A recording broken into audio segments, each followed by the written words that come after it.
The three evangelical counsels or counsels of perfection in Christianity are chastity, poverty, and obedience. As Jesus of Nazareth stated in the canonical Gospels, they are counsels for those who desire to become perfect. The Catholic Church interprets this to mean that they are not binding upon all and hence not necessary conditions to attain eternal life. Rather, they are acts of supererogation that exceed the minimum stipulated in the commandments in the Bible. Christians that have made a public profession to order their life by the evangelical counsels, and confirmed this by a public religious vow before their competent church authority, are recognized as members of the consecrated life. Consecrated life. There are early forms of religious vows in the Christian monastic traditions. The Rule of Saint Benedict stipulates for its adherents what has come to be known as the Benedictine vow, which to this day is made by the candidates joining Benedictine communities, promising stability, conversion of manners and obedience.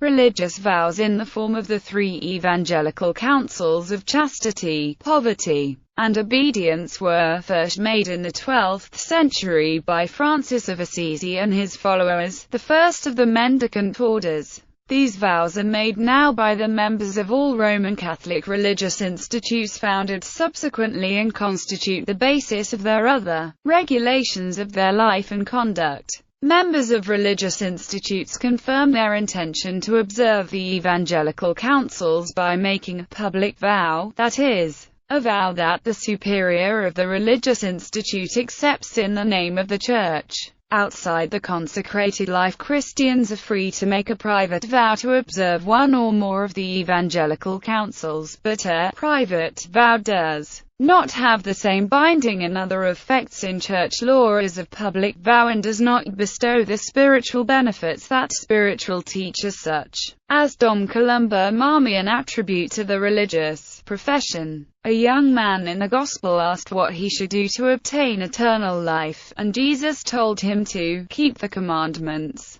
But when the young man pressed further, Christ told him, "If thou wilt be perfect, go sell what thou hast, and give to the poor." Again in the Gospels, Jesus speaks of eunuchs who have made themselves eunuchs for the kingdom of heaven, and added, "He that can receive it, let him receive it." St. Paul presses home the duty incumbent on all Christians of keeping free from all sins of the flesh, and of fulfilling the obligations of the married state, if they have taken those obligations upon themselves, but also gives his counsel in favor of the unmarried state and a perfect chastity, on the ground that it is thus more possible to serve God with an undivided allegiance. Indeed, the danger in the early church, even in apostolic times, was not that the counsels would be neglected or denied, but that they should be exalted into commands of universal obligation, forbidding to marry, and imposing poverty as a duty on all. These counsels have been analyzed as a way to keep the world from distracting the soul, on the grounds that the principal good things of this world easily divide themselves into three classes.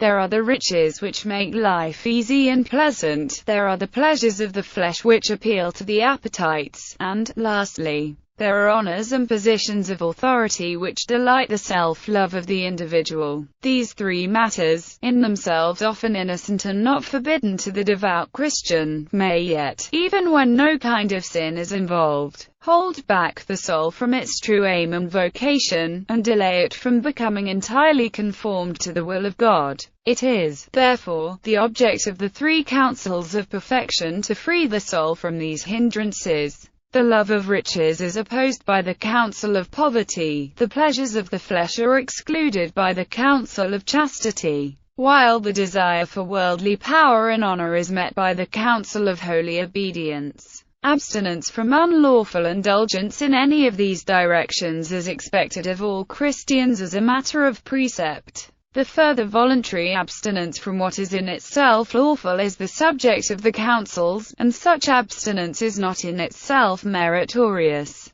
but only becomes so when it is done for the sake of Christ, and in order to be more free to serve Him. The Catholic Encyclopedia article ends with the following summary.